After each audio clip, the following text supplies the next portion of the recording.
Hi, welcome back. We have Shawn from Parity Technologies to talk about the future of Web3. Why don't you take it away? Yeah, testing? Oh, great. Hey, everyone. It's so great to be here at ETHDenver. It's definitely my favorite conference in the US. It's such a good vibe, and it's so nice to be surrounded by developers and builders. So that's kind of what we're going to talk about. We're going to talk about the future of Web3 and what that means for builders and developers in the ecosystem. First, a little about myself. Before I worked on blockchain, I was studying physics and math at UCSB. I then worked 4 years at Azure and Microsoft, and then I basically learned about Ethereum, and I kind of went down this rabbit hole that I'm sure all of you have also gone through. And basically, for the last 7 years, I've been working on blockchain development. It started, of course, with smart contract development on Ethereum, but then I joined Polkadot, and I've been working on Polkadot for almost 6 years now. And I've, in addition to doing development, I also am an educator and teacher for Web3 development and blockchain development and all that kind of stuff. I think it's important to address, especially in this current time, that there's a growing divide in the blockchain ecosystem. I think there's a lot of, especially if you've been around in the space for a long time, you have this feeling of people who are actually building for the long term. I definitely think Ethereum is one of those people, but also a lot of other projects popping up which are really having like a focus on short-term results. They're trying to figure out how they can basically get their blockchain or their system to mass adoption tomorrow. And that means often cutting corners, doing things like end-event multi-sigs, small validator sets, using high-powered nodes, all the things they can do to basically try to capture the current mindset versus trying to think about what really scales and what actually grows a Web3 ecosystem. And I think a lot of this divide comes from basically a misunderstanding of these terms. We use all these terms kind of interchangeably: cryptocurrency, blockchain, DeFi, Web3. But in fact, these terms are not the same at all. It's very, very different. Cryptocurrency is just a resource. It's just one of the things that's produced by this Web3 space. Blockchain is just a technology. It's a tool you can use to actually produce Web3 resources. DeFi is just one of the verticals in Web3. But really what I think we're all here for, what actually attracted me to the blockchain space, is Web3 itself, the revolution of what we can do and change in the world. So before I even get into that, I want to talk about why this presentation is relevant for the Ethereum community. It seems that, in my opinion, that Polkadot and Ethereum are both really building towards the long-term mindset. I think that's great. I think that's really awesome. And it seems that Ethereum is heading in the direction that Polkadot kind of already explored. I mean, right now we have this forum post, which I think everyone has been really liking, January 20th, 2025, where we're trying to head towards this native rollup solution. And I would say, arguably, Polkadot has already built a native rollup solution. So I wanted to share some of the experiences we've gained, some of the insights we have about how this works, that it is pretty good, but how we can actually go deeper and further than that. So yeah, my goals are to remind you and remind everyone about the meaning of Web3, to explore our native rollup solution so we can give you some insights, and also share insights into how that could evolve into something bigger, something more powerful than just blockchain, something like a Web3 cloud. So first, what is Web3? I think in one sentence, Web3 is the technological embodiment of the idea of less trust and more truth. And why are we afraid of trust? Why should there be less trust? Well, I think if we know this quote, absolute power corrupts absolutely. If you read the whole thing, power tends to corrupt. Absolute power corrupts absolutely. Great men are almost always bad men, even when they are exercise influence and not authority. Still more when you super add the tendency or certainty of corruption by authority. We have seen for years that corruption and authority are one in one. And if you look at just the history of blockchain itself, you will see that exact same problem. Back in 2008, this was the catalyst for Bitcoin to exist. We had the global financial crisis, the corruption of banks that was then bailed out by a corrupt government, by centralization. We had the WikiLeaks censorship, where basically banks were taking their power to stop WikiLeaks from getting funds to be able to do their job to basically give information to the world.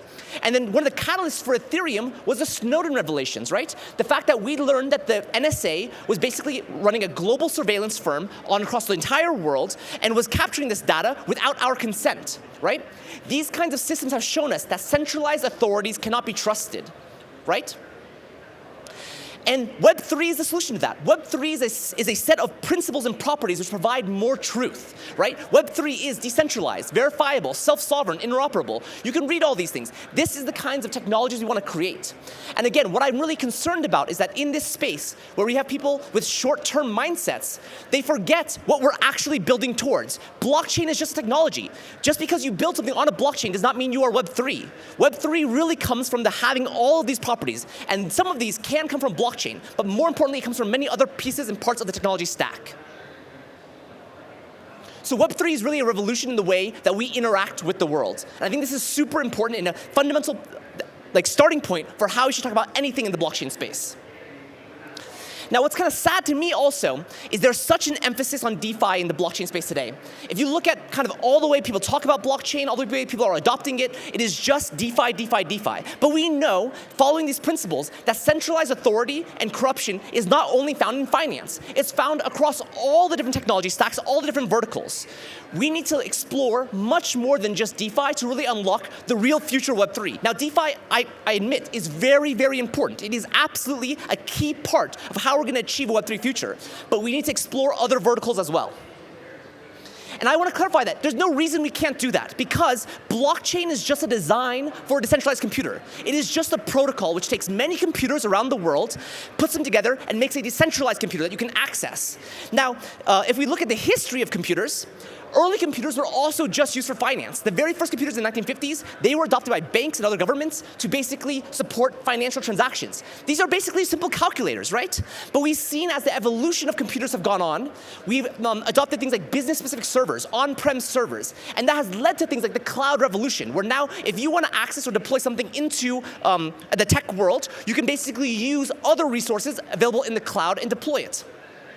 One of my arguments about the future of Web3 is that we will follow the same kind of pattern in the blockchain space. If you remember, early blockchains like Bitcoin and Ethereum are basically being used just for finance. And we are already seeing a huge adoption of new business-specific blockchains. Think about how many new blockchains are coming out all the time, whether they're L2 or L1, and how many of them are just basically trying to attack a specific idea or a specific narrative. Well, the next natural step then is the decentralized cloud revolution, and access to a decentralized Web3 cloud where basically you don't have to launch a new blockchain to be able to access a Web3 application or to launch a Web3 application, that you can actually just host it on existing Web3 resources in a cloud. And so this is what Polkadot is aiming towards. We are aiming to towards the next evolution of this blockchain landscape, the next step in the evolution, right? So if you really say that Bitcoin created a calculator, Ethereum created a computer, Polkadot is creating a cloud server. And I think, simply said, that we want to do to Web3 what AWS did to Web2, which is make it cheap, easy, and scalable to launch applications into such a cloud. And of course, if we talk about what the difference between Web2 and Web3 is, it really is resilience, right? If we want to build a better internet, we need to have a more resilient internet. And so that's an internet that is resilient against censorship, corruption, network outages, hacks, and all the above. Now, these ideas are not new. All the way back when Gavin Wood, if you haven't heard of him, he's the original CTO of Ethereum. He was the inventor of the EVM, author of the Yellow Paper. He was the person who originally envisioned Ethereum as this ubiquitous world computer. But this is a narrative I find that's dying. I find that less and less we're talking about Ethereum as a computer and more as a settlement layer for transactions or a roll-up layer or whatever. I think we need to go back to this idea of building a world computer. And this is what Gavin is really trying to do in the Polkadot space. So, I want to talk about the building blocks for native rollups, the things that Polkadot has already explored and where we can go from there. So the building blocks for native rollups, as described in the Polkadot paper, are these four things: parallelization, shared security, interoperability, and data availability. I'll go through these things really quickly. Parallelization basically allows us to scale out, to scale horizontally. Using data and execution sharding, we can execute multiple applications at once, multiple programs at once, and have them all parallelized. If there are two contracts which aren't interacting with each other, there's no reason why we have to block them on each other. Right now, a lot of the existing L1 blockchains are still serialized, and moving towards a sharded solution, like what we're seeing with L2s, is really great for scaling. Then, of course, we need shared security. It's not enough to just have a bunch of blockchains run. All of them need to be secured. And it's not really scalable to have each of them have their own independent economy to secure their blockchain. So what's really nice is that we have a platform that can provide security to all the other blockchains, like what L2 gets from L1. Then, of course, we need to think about interoperability. If we're going to expect a lot of different applications running on these blockchains, we need to have them talk to and interact with each other natively. And this is not something that we can design after the fact. And we actually look at a lot of the current conversations in the Ethereum space are talking about how we can bring native interoperability to L2s, right? And of course, data availability. We just had a presentation right before me talking about data in Ethereum and how it's super important, that data availability, that we have the ability to store some data which is only used for a certain small period of time, but it's not stored in the permanent state. Data availability is a key part of what makes rollups work and scale. And so this is another key part that we've introduced inside of Polkadot as a native part. And we're starting to see Ethereum do the same in their rollup-centric mindset. So what can we achieve, or what have we achieved with this native rollup solution? Well, Polkadot has achieved the highest levels of L2 scaling by having the most data availability bandwidth. So if you look at any of the data availability solutions, including Ethereum itself, we have the highest bandwidth across all of these solutions because we have designed our system with this in mind, with the fact that we want to support rollups natively in our protocol. We also have been able to achieve the most resilience. We have the highest Nakamoto coefficient because of the way that we treat our validators and our staking system inside of Polkadot. This higher Nakamoto coefficient means more decentralization, more resilience, a better platform for rollups. We are also the most energy efficient. This really comes from a lot from our staking, a move from, obviously not using proof of work, but using proof of stake, but also our parallelization. Having different applications run in parallel generally means that the main blockchain itself is not always using all of its throughput on every single process. We're actually able to parallelize and get more efficiency. The exact same way you would expect to get more efficiency across your computer or your phone having multiple cores. And finally, we have been able to achieve and show that we have the fastest TPS across any blockchain in a live production network. We were actually able to run and have 140,000 transactions per second on a live network. This is not something that was like hypothesized, or this is not theoretical. This was actually running on the network, which is far surpassing all the other blockchains out there with their theoretical claims. Now, I want to quickly say that, this is not trying to shill Polkadot, obviously a little bit, but it is trying to show that a native rollup solution is really great. It works. And we've actually already seen that 10 of the 20 top rollups in the ecosystem are powered by Polkadot. So the direction you all are going in Ethereum is good, and you'll actually see a lot of benefits from it. For example, getting high volume with low fees. When you go to this native rollup solution, you'll be able to process transactions without having other applications interfere with each other. They will all be able to scale on their own time and not have to affect the fees of the other applications. This will be better for the application developer. So all of this is just saying the native rollup solution is great. I think you all are going in the right direction. But we've already built this, and we're headed now in another direction. What is that direction? How can I convince you that this is the kind of the path we want to take? How can we take this native rollup solution and build a Web3 cloud? So let's look at the building blocks for Web3 cloud, right? The first building block is that we should focus on building a computer, not building a blockchain, right? A blockchain is just a tool. It is just one of the pieces that we need to have Web3 properties. But we should focus on building a computer so that any kind of application can use it. Then we should focus on block space, not TPS. Transactions don't mean anything anymore. You can have a transaction which is transferring some token. You can have a transaction which is calling a smart contract. You can have a transaction which is securing a rollup. Transactions don't mean anything. What we really care about is block space. This is the resource generated by a blockchain computer.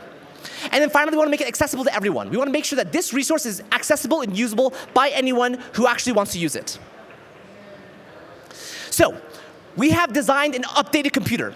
If you want to check it out, there's this idea called JAM. This is basically a new specification for the Polkadot ecosystem, which is designing a new, scalable, decentralized computer. It will increase the performance of Polkadot network by orders of magnitude, and is being implemented by 35 independent teams across 14 programming languages. You can go to the gray paper, and you can actually read this specification. This is exactly like the specification that Gavin created for Ethereum in the yellow paper. So this is a design for a new, decentralized computer. And this computer is a multi-core computer. And I would argue it's the first. This is the big key innovation. When you look at Ethereum as a computer, you can really think of it as a single core system. It processes transactions block by block, one at a time in a single core. We saw that the evolution of computers was moving from single core systems to multi-core systems. And this is the design for how you would build a decentralized multi-core computer with hundreds of execution cores. This is a computer that's focused on block space, right? As Chris Dixon has pointed out, block space will be the best-selling product to be selling in the 2020s, right? That block space is really the accumulation of resources generated by a decentralized computer. The quality of this block space can vary depending on how good the computer is. And we're really designing Polkadot to focus on creating high-quality block space. And this is a computer that is designed to help you scale. So we have implemented in the computer itself a pay-as-you-go model, which allows you to access the computer only when you need it and pay only when you need it, and also have elastic scaling. As we mentioned, we have multiple different cores. You can actually use more or less cores as you need, just like you would expect a computer program, right? So if you have a program that's very intensive, it needs more than one core to run, you can access it. So you can actually have programs which scale and use lots of resources pay more money, or use less resources and saves you money. This is exactly what you expect from a Web3 cloud, a well-designed computer. Now, one of the really key innovations in our new specification is this thing called the PolkaVM. This is a brand new, reimagined, redesigned virtual machine environment. It uses RISC-V instead of the WASM or EVM. It's easy to transpile to common hardware like x86. It has near native speeds, cheap gas metering, and a very fast compilation. If you want to learn about the PolkaVM, you should check out this link over here. But what the key thing I want to talk about is that it supports this thing called continuations. And this allows it to do things like run Doom. Like when you think about building a computer, when you think about building any kind of computer system, running Doom is kind of the base level bar of can it do that? Because of continuations, it can. So I want to spend a little time talking about that. So what is continuations? Continuations is like a save state. It allows you to continue execution after pausing. So in the blockchain space, you can start an application or a program. You can run that program until you run out of gas. You can save the stack, the registers, and all the memory, and put it in the data availability layer. Remember, this is not persistent, right? This is something that's just stored temporarily. We can wait until the next block, load all the information, and continue running the program. This changes how we actually build applications. The old paradigm was if you wanted to build a Web3 application in the past, you'd have to design the application with the blockchain in mind. You have to build the application so that it can run piece by piece, and then you can actually load it into the blockchain and run it block by block, right? This makes blockchain development very specialized. It means you can only basically run smart contracts or other blockchains. What we would want to see is the way it should be is you should be able to build an application and just run it in a cloud. If that cloud has Web3 properties, you will inherit those properties, right? And so what we've done with the Polkadot Cloud and with PolkaVM is basically allow you to run any kind of regular x86 program. Any program that you run, even if it has a long-running program, more than one block can handle, you can just build it, load it into our cloud, and in our backend, using continuations, we'll be able to run it on the blockchain, right? So you as an application developer don't have to be exposed to all the intricacies of building apps. You just build an app, and we make sure it's secured by a Web3 cloud.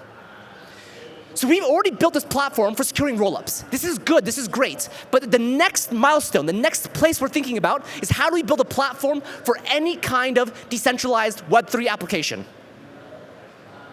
The PolkaVM is also Solidity compatible. This is really exciting. So all of the existing Solidity contracts, we basically compile them, recompile them to Yule, and then Yule to RISC-V, and we can run them in PolkaVM instead of EVM. And you can use all the same tooling as you'd expect on the PolkaVM. So you can use like Remix or ETHDenver. All those toolings are available in this new VM environment. And we've used this new PolkaVM not only to bootstrap the cloud and our main Polkadot platform, but also to create a new product, the Polkadot Hub. The Polkadot Hub is a Polkadot native, elastically scaling, Solidity compatible smart contract platform. And it harnesses all the power of the Polkadot Cloud. With the Polkadot Hub, as this platform for smart contracts needs more cores, it can elastically scale to use more cores on the Polkadot Cloud.